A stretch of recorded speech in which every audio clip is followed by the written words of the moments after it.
तत्वों के गुणों में आवर्तिता आपको नहीं बोलना है, तो मैं आपसे कहूँ तब आपको बोलना है तत्वों के गुणों में आवर्तिता। ठीक है, तो तत्वों के गुणों के अंदर आवर्तिता के अंदर अपना पहला बिंदु, यस बताओ खड़ो क्या है?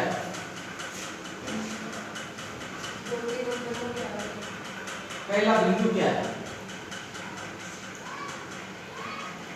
पहला बिंदु क्या है? तत्वों के गुणों के आवर्ती के अंदर परमाणु का परमाणु त्रिज्या है, परमाणु का आकार है, क्या है?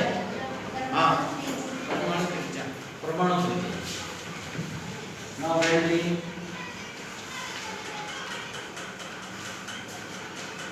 परमाणु त्रिज्या। परमाणु त्रिज्या क्या होती है? हम पढ़ चुके। ठीक है, क्या होती है? किसी भी तत्व के परमाणु के उसके नाभिक से उसके बाह्यतम कोश की दूरी, ये नाभिक, ये उसका बाह्यतम कोश, ठीक है, इन दोनों की बीच की दूरी, मैं इसको लिख देता हूँ वो और इसको लिख देता हूँ,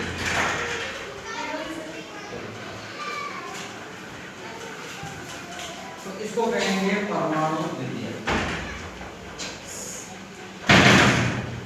इसको क्या कहेंगे?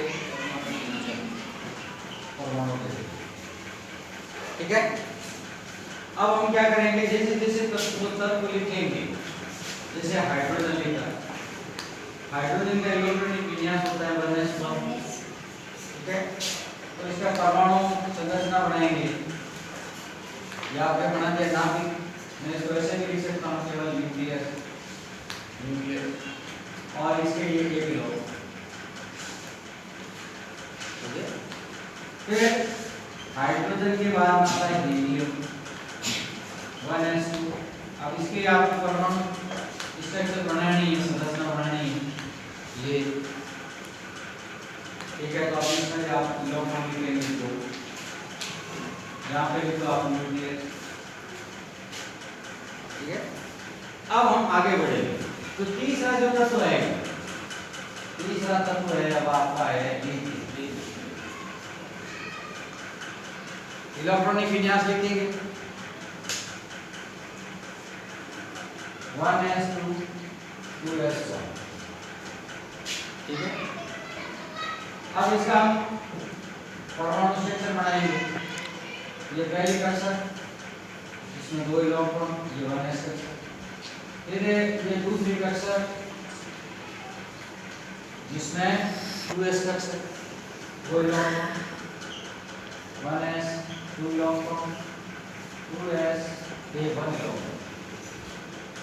आरास में 1s कक्षा में कितने इलेक्ट्रॉन हैं और 2s कक्षा में इलेक्ट्रॉन हैं। तो हम ये देख रहे हैं कि जब हाइड्रोजन परमाणु के नाभिक के बीच की दूरी, हीलियम परमाणु के नाभिक तथा बाह्यतम कोश के बीच की दूरी, और लिथियम में बाह्यतम कोश और नाभिक के बीच की दूरी बढ़ रही है, बीच की दूरी बढ़ रही है। तो इसका क्या निष्कर्ष निकालेंगे? क्या निष्कर्ष निकला?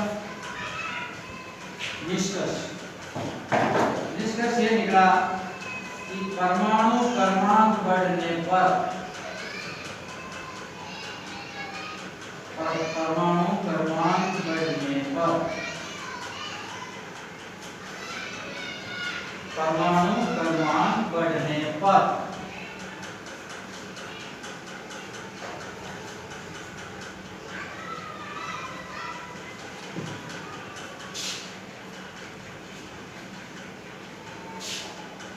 परमाणु क्रमांक बढ़ने पर परमाणु की त्रिज्या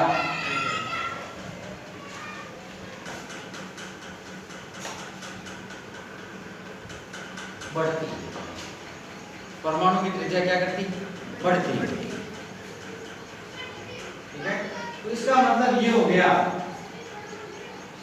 आवर्त सारणी में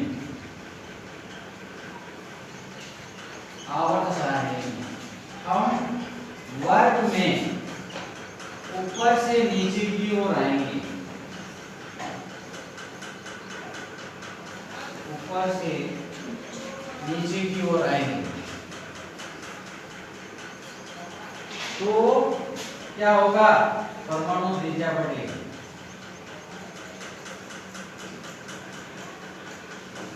परमाणु त्रिज्या क्या होगी, बढ़ेगी।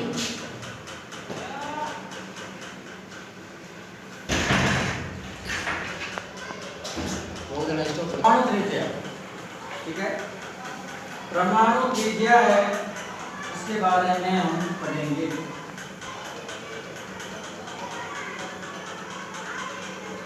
ठीक है, परमाणु त्रिज्या में सबसे पहले है आयनिक त्रिज्या।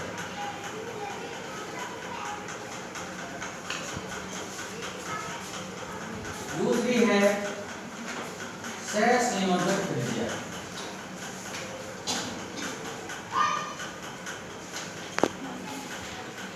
तीसरी है आपके धात्विक त्रिज्या। और जो चौथी है उसका नाम है वान डेर वाल त्रिज्या।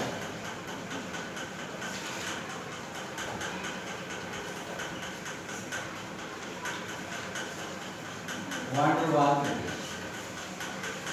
अब आयनिक त्रिज्या क्या होती है, जिन तत्वों के अंदर आयनिक बल पाया जाता है, जिन यौगिकों के अंदर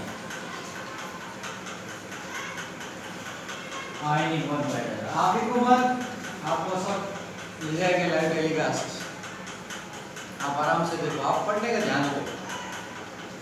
सहसंयोजक त्रिज्या, इसमें सहसंयोजक बल पाए जाते हैं।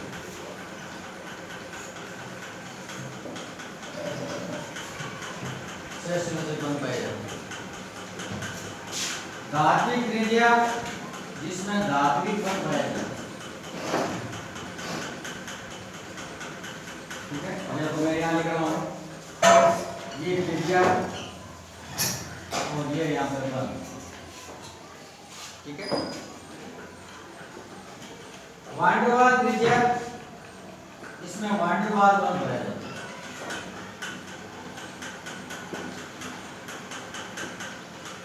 वान डेर वाल बल को पाया जाता है। ठीक है, अब आवक सारणी में ये कहाँ पाए जाते हैं, आवक सारणी वर्ग आवक। तो आयनिक जो बंद होता है ना, एस ब्लॉक एवं पी ब्लॉक, एस ब्लॉक और पी ब्लॉक के तत्व जब आपस में मिलते हैं तो आयनिक बंध का निर्माण होता है। इसका एक उदाहरण है, मैं आपको बता देता हूँ। बहुत सी एसिड का उदाहरण है, NaCl और KCl। सहसंयोजक बंध, सहसंयोजक बंध पी ब्लॉक में, पूरा पी ब्लॉक में, पूरा नहीं, विशेष तौर पर, विशेष तौर पे कार्बन में ज्यादा पाया जाता है।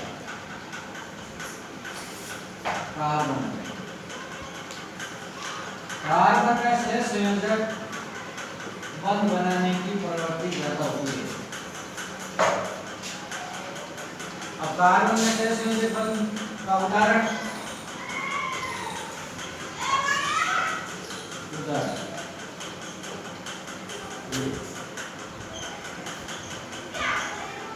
CH4, यहाँ कार्बन और हाइड्रोजन के बीच में सहसंयोजक बंध।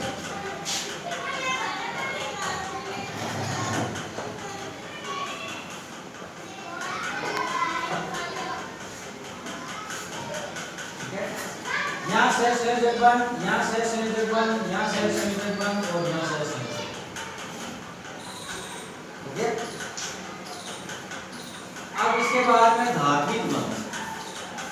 तो धात्विक बंध है वो भी ब्लॉक के अंदर पाया जाता है। बी ब्लॉक वर्ग संख्या कितने से 3 से 12 से नोटा नहीं बताऊंगा क्योंकि अपने है नहीं। वांडरवाल 1 ये पाया जाता है 3 लोग वर्ग संख्या 18 वर्ग संख्या 18 ठीक है। कौन कौन से उसमें वो हीलियम नियॉन क्रिप्टॉन देखा ना जीनॉन रेडॉन सबसे लास्ट वाला वर्ग वो जो वर्ग दे रखा है उसके अंदर ये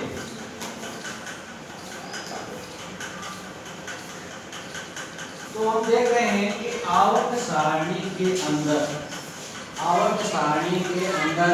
अलग अलग त्रिज्याएं पाई जा रही है। एक में आयनिक त्रिज्या, एक में संयोजित त्रिज्या या धात्विक त्रिज्या और एक वांडरवाल ठीक है क्लियर। अब इन त्रिज्या का मान परमाणु के आधार पर घटते हैं और बढ़ते हैं। अब यह था कि सर परमाणु त्रिज्या में सबसे ज्यादा मजबूत कौन सी मजबूत है वो कौन सी संयोजक है आयनिक है वांडरवाल है कौन सी त्रिज्या ज्यादा मजबूत है। तो वह त्रिज्या जिसको तोड़ने के लिए ज्यादा ऊर्जा की आवश्यकता पड़ती है वह त्रिज्या जिसको तोड़ने के लिए ज्यादा ऊर्जा की आवश्यकता पड़ती है वो त्रिज्या मजबूत है ठीक है। तो ये जो वांडरवाल होता है ना ये वांडरवाल और इससे जो ये वांडरवाल त्रिज्या बनती है ये सबसे ज्यादा मजबूत होती है क्योंकि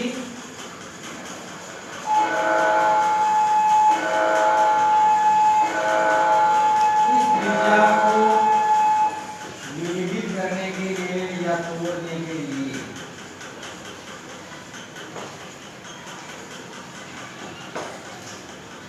अधिक ऊर्जा की आवश्यकता होती है। तो सबसे अधिक ये होता है आपकी किताब में उदाहरण देखो अगर दे रखा है कौन सी ग्रेटर देन दे रखा है क्या सबसे अधिक त्रिज्या कौन सी जब वो मजबूत होती है उसके बाद कौन सी होती है उसके बाद में कौन सी दे रखा है। तो सबसे अधिक त्रिज्या कौन सी मजबूत होती है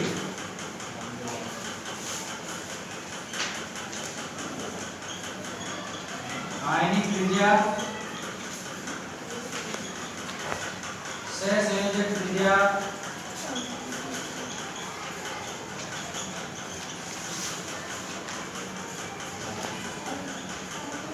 धात्विक त्रिज्या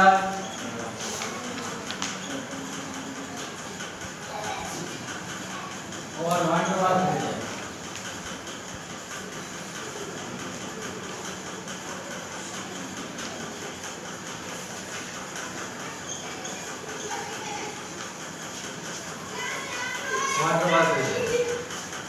इसके मतलब का ऊर्जा के हिसाब से हम दे रखा क्या नहीं दे रखा कुल बात नहीं दे रखा चलो ठीक है जहां तक है ये सबसे ज्यादा जो मजबूत होती है ये वांडरवाल त्रिज्या ये ठीक है।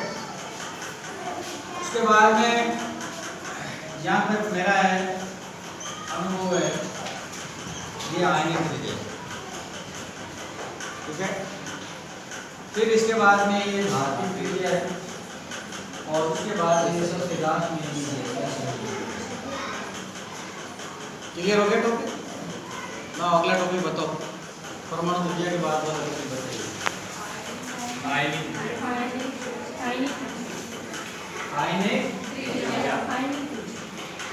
तो आगे आयनिक त्रिज्या से त्रिज्या ये बिल्कुल क्लियर हो गया। उसके बाद अगला नेक्स्ट बिंदु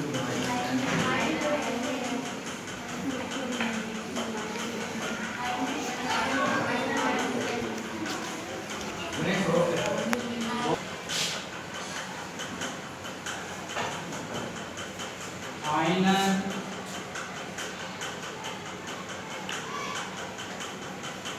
एंथैल्पी।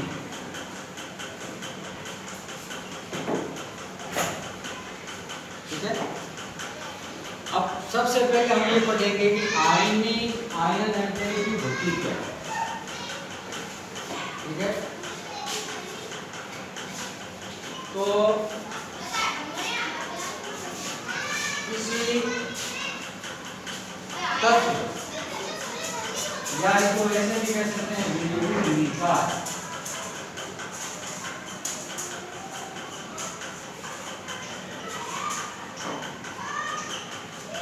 या तो उल्टा तो लेंगे या विद्युत निकाय लेंगे। ये बाह्यकण कोश से इलेक्ट्रॉन बाहर निकालने के लिए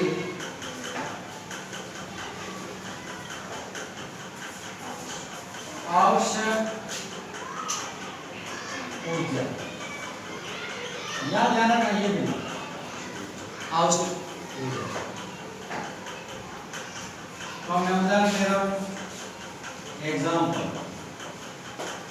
मैं इसको आगे बताऊंगा। प्रथम आयनन विभव क्या होता है, द्वितीय आयनन विभव क्या होता है, तृतीय आयनन विभव। तो देखिए इनका नाम भी एक और भी है, आयनन एंथैल्पी का एक और भी नाम है आयनन विभव। ठीक है, और एक और दे रखा है आयनन ऊर्जा। ये तीनों नाम समान ही, तीनों एक ही नाम। ये सभी आप हिंदी में आपने समझो तो ये एक दूसरे के पर्यायवाची शब्द हैं। ये तीनों ही पहला दूसरा तीसरा, तो एक दूसरे के पर्यायवाची शब्द हैं। तो अपने को ये समझना है कि आयनन ऊर्जा होती क्या, आयनन विभव क्या होता है, आयनन एंथैल्पी क्या होता है। ठीक है, तो मैं इसमें उदाहरण दे रहा हूँ आपको सोडियम का। इसका उदाहरण दे रहा हूँ सोडियम। सोडियम जिसका परमाणु क्रमांक 11 होता है, इलेक्ट्रॉनिक विन्यास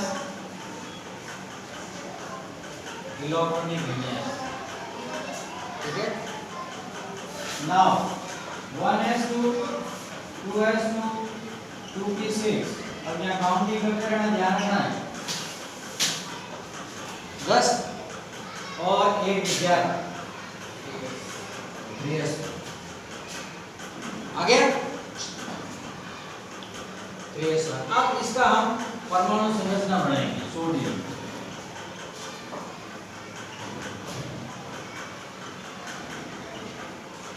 परमाणु संरचना कैसे बनाएंगे, न्यूक्लियस। ठीक है, अब इसके बाद में ये आपकी नॉन स्ट्रक्चर जिसमें 2 इलेक्ट्रॉन। अब ये अगली वाली कक्षा है जिसमें 8 इलेक्ट्रॉन है। 1 2 3 4 5 6 7 8।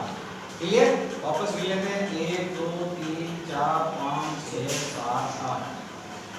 ओके, और लास्ट वाली ये, अब इसमें ये इलेक्ट्रॉन 1। ठीक है, अब मैं यहाँ पे आपको क्लियरिफाई कर देता हूँ। ये 1s कक्षा है जिसमें 2 इलेक्ट्रॉन, ये 2s एंड 2p कक्षक है जिसमें 8 इलेक्ट्रॉन है, और ये आपको जो कक्षक दिख रही है वो 3s कक्षक है जिसमें 1 इलेक्ट्रॉन है। क्लियर, आ गया ना समझ में। अब हम क्या करेंगे, इसके बाह्यतम कोश में से इस अंतिम इलेक्ट्रॉन को बाहर निकालेंगे, पहले इलेक्ट्रॉन को बाहर निकालेंगे। ये बाह्यतम कोश में ये जो इलेक्ट्रॉन है, प्रथम इलेक्ट्रॉन, इसको बाहर निकालेंगे। ठीक है,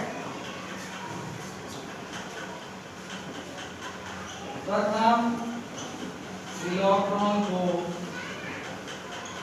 बाहर निकालने के लिए आवश्यक ऊर्जा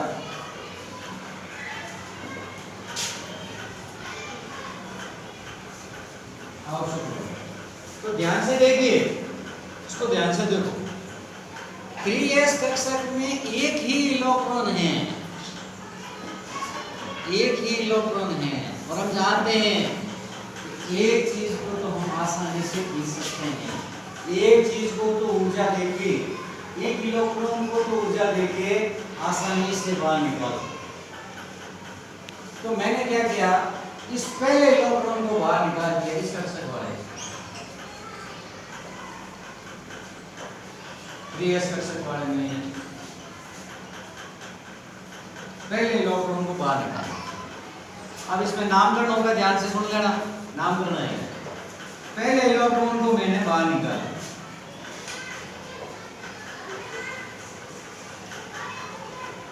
प्रथम इलेक्ट्रॉन को ऊर्जा देकर, ऐसे तो निकलेगा, ऊर्जा देंगे, ऊर्जा देकर इसको बाहर निकालना।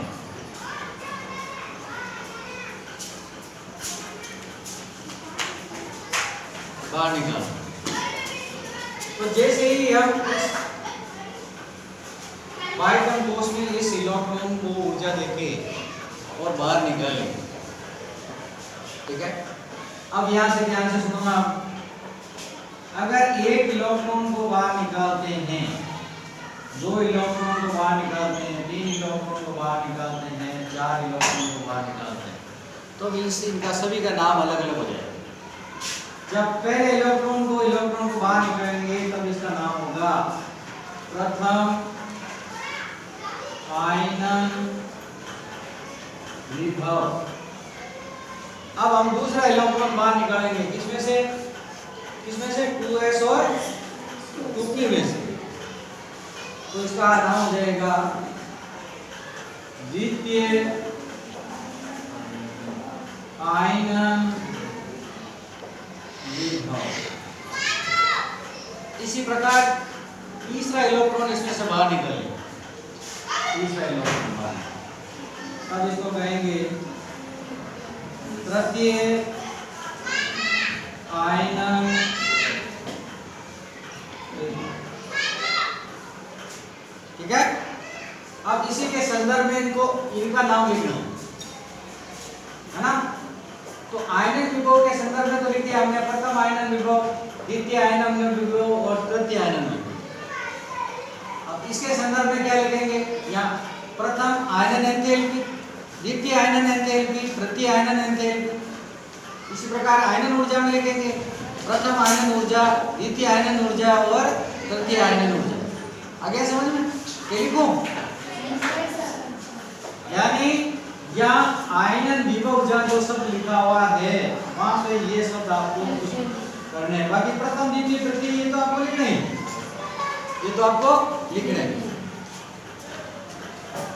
प्रथम क्या होता है, द्वितीय क्या, तृतीय क्या, ये तो आपको लिखना ही। ये आयनन विभव की जगह ये नाम रिप्लेसमेंट कर रहा है। अब देखिए इस इलेक्ट्रॉन को, ये जो 3s कक्षक में एक इलेक्ट्रॉन है, इसको बाहर निकालने के लिए बहुत ही कम ऊर्जा की आवश्यकता होती है, यानी प्रथम आयनन विभव का मान कम होता है। बाहर कर देखो किसी के पास आयनन विभव कम होता है। फिर दूसरा इलेक्ट्रॉन, अब देखिए दूसरा ये जो कक्षक विकर्णिका हमारे बीच में दे रहा है, ये पूर्ण भरा हुआ है, पूर्ण भरा हुआ है, पूर्ण भरा हुआ कक्षक। पूर्ण भरा हुआ कक्षक का मतलब क्या तात्पर्य हो गया, इसमें 3s में 2 इलेक्ट्रॉन है और 2p में 6 इलेक्ट्रॉन है ना। तो इसका अष्टक कोण है,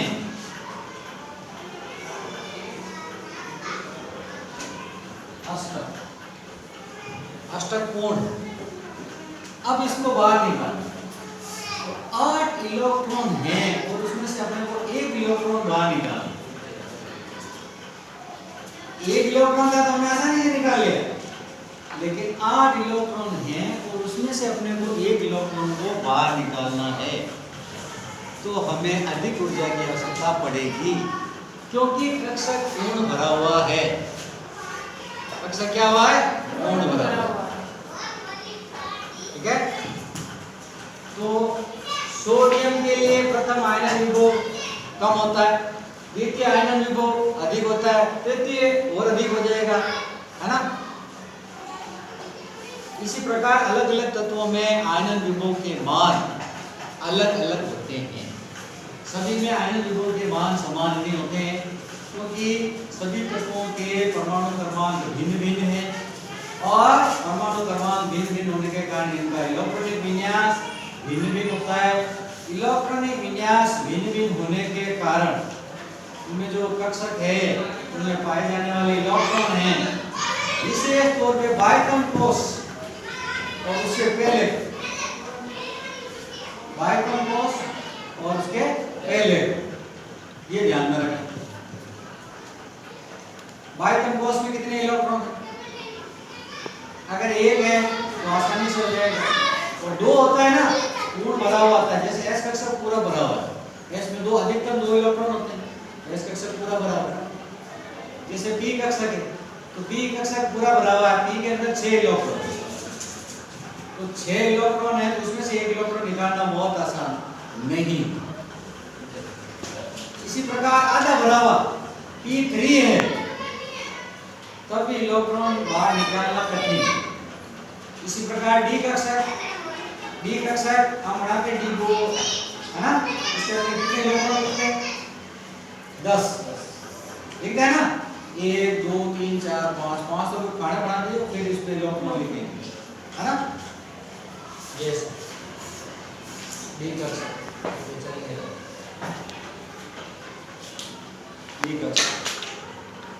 तो D कक्षक जा लिखा है ना। D कक्षक में 10 इलेक्ट्रॉन होते हैं और उनको बाहर निकालने के लिए हमें अत्यधिक ऊर्जा की आवश्यकता पड़ती है। ये भी है अपने अपने टॉपिक के अंदर, जो अर्ध भरे हुए और पूर्ण भरे हुए कक्षक हैं, अर्ध भरे हुए और पूर्ण भरे हुए कक्षक है, उनमें आयनन विभव का मान अधिक होता है।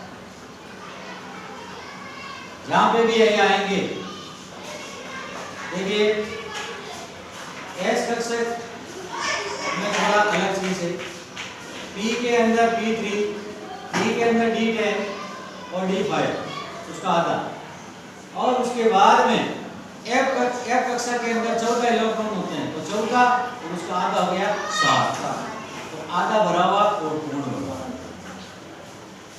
तो उसमें से इलेक्ट्रॉन को बाहर निकालने के लिए बहुत ही अधिक ऊर्जा की आवश्यकता पड़ेगी ना। एक बार आपको वापस रिवाइज करा देते हैं। आयनन एंथैल्पी क्या है, आयनन विभव क्या है, आयनन ऊर्जा क्या है, ये तीनों ही सेम ही नाम है, तीनों ही सेम ही नाम है। परीक्षा के अंदर अगर इनमें से कोई भी नाम होता है तो आपको घबराने की जरूरत नहीं है। तो सर ने हमारे को ऐसा पढ़ाया था, ये यहाँ पे क्या है, ऐसा नहीं, ये तीनों ही नाम से हैं। ये परिभाषा मैंने आपको समझाने की दृष्टि से, सरलता की दृष्टि से लिखी। किसी तत्व या विद्युत निकाय के बाह्य तंतुओं से इलेक्ट्रॉन बाहर निकालने के लिए आवश्यक ऊर्जा, इसको आयनन एंथैल्पी, आयनन विभव और आयनन ऊर्जा कहते हैं।